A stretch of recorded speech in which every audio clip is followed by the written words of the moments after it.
Hey guys, so today I thought it would be fun to build a neural network. I'm gonna make a small tutorial series of it, and we're gonna build a very simple neural network using TensorFlow.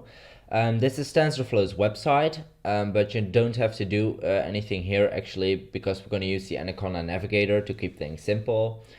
So if you already have the Anaconda Navigator, you can open it, and otherwise you can download it here. I will make sure there's a link to this website in the description. And once you have it, you can open it and you get a screen that looks like this. So the first thing we have to do is we have to install the Anaconda environment, or the TensorFlow environment, sorry.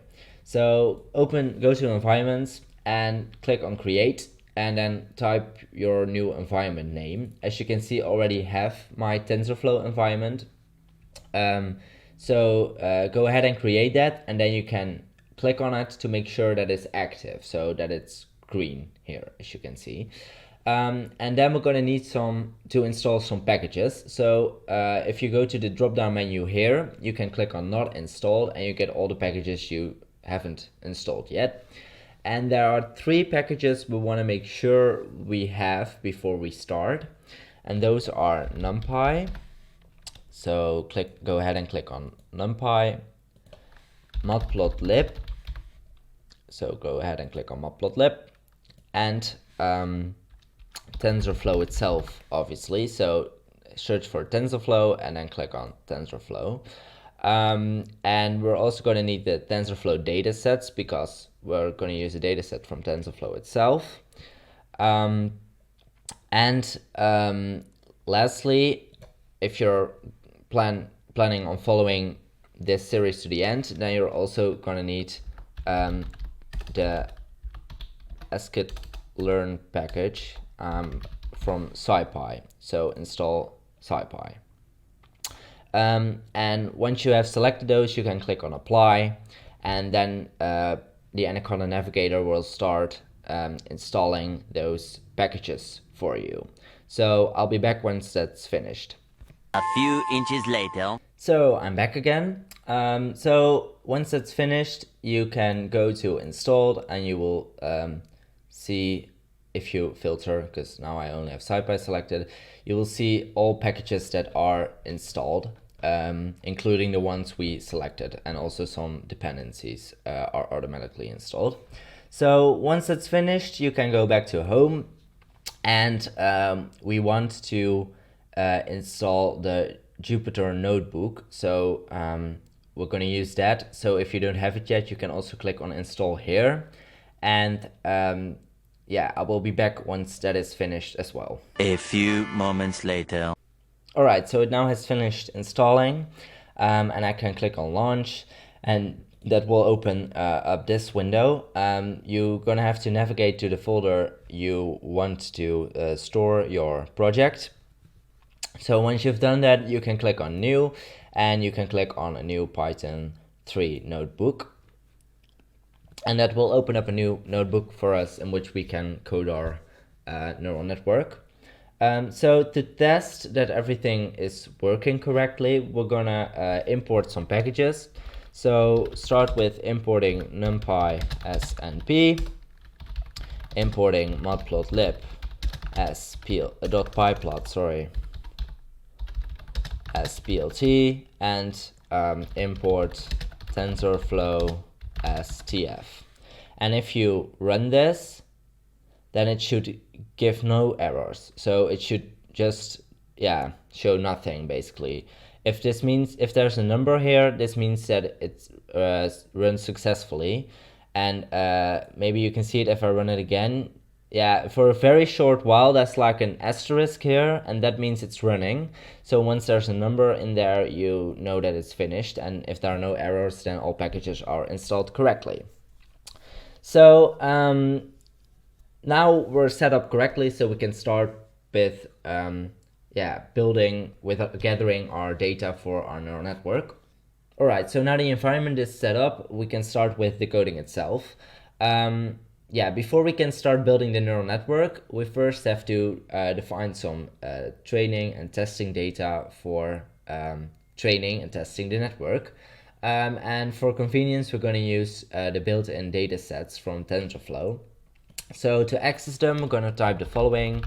Well, we want train images and train labels, and we want test images and test labels, and we want them, or we're going to get them from tf.keras.datasets.fashionMnist.load.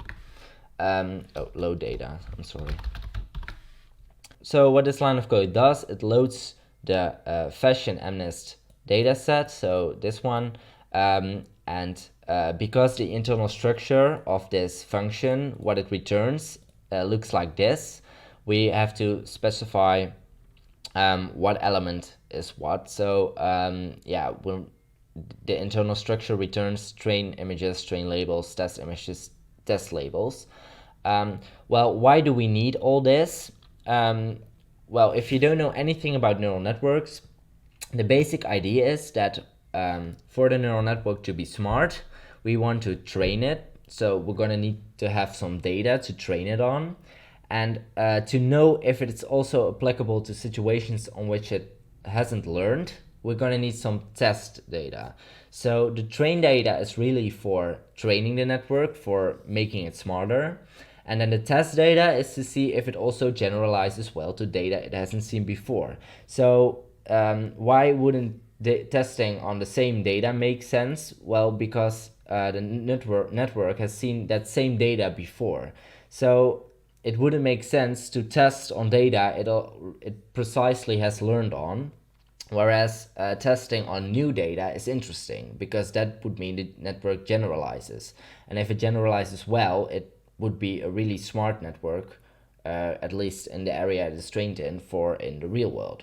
Because in the real world, we can't possibly train on all possible data. So we have to select some small bunch of it, and then hope the network is able to generalize enough to also estimate or predict values for unseen data. So that's why we have train images and test images. The train labels and test labels are basically the correct answers, so to say. So we're going to need labels because the network adjusts itself based upon the true values. So yeah, this will become more obvious when we get there, but the train labels are basically the correct answers. So if the network trains on, for example, one image and it classifies as wrong, then that means that the train label is not the same as what the network predicted it to be, so it has to adapt its strategy. And if it's the same, then that means it has predicted the item correctly. And yeah, we also have this for the test set because we want to know if our test image predictions are the same as our true test labels. So that's why the labels are for. So once you have done this, you can execute it, and it will load the data into these placeholders. It is possible that this would take a bit longer for you because you haven't downloaded the data itself on your machine yet. So be patient. All right, so the next thing we're going to do is we're going to print some info about this data. So because we want to know what data we put in the network, we're going to print the data shapes. So first we're going to print the train images shape, and we're going to print the train labels shape. And why we do this, I'll show it in a second. So if we run this, you can see the train images shape is 60,000 by 28 by 28. Well, this means that there are 60,000 images of 28 by 28. So each image is 28 by 28 pixels, and there are 60,000 of them. The train labels.shape is basically just an array of 60,000 labels. So for each image, there is a label which specifies, okay, this is a dress, this is a trousers, this is a shoe. So yeah, what is important here, if you want to know if this went correctly, that these numbers should be the same. And generally the train labels are just one one-dimensional array. So yeah, you can see one number but that's not the same for every data set. So we can also do this for the test set. So we can print test images dot shape and test labels dot shape. So you can see that the amount of testing data is quite a bit less.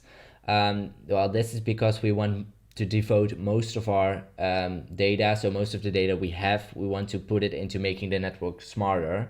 And testing, if it generalizes well, is not as important in that regard. So if we would have an infinite amount of data, this isn't really a problem, but we haven't. So we have to be smart on which place to use it. So as you can see, this checks out as well. So we have 10,000 images and 10,000 labels. All right, so in the next tutorial, I want to dive a bit deeper into the dataset itself and into preparing the data, how the data looks, and all that good stuff. So I will see you next time.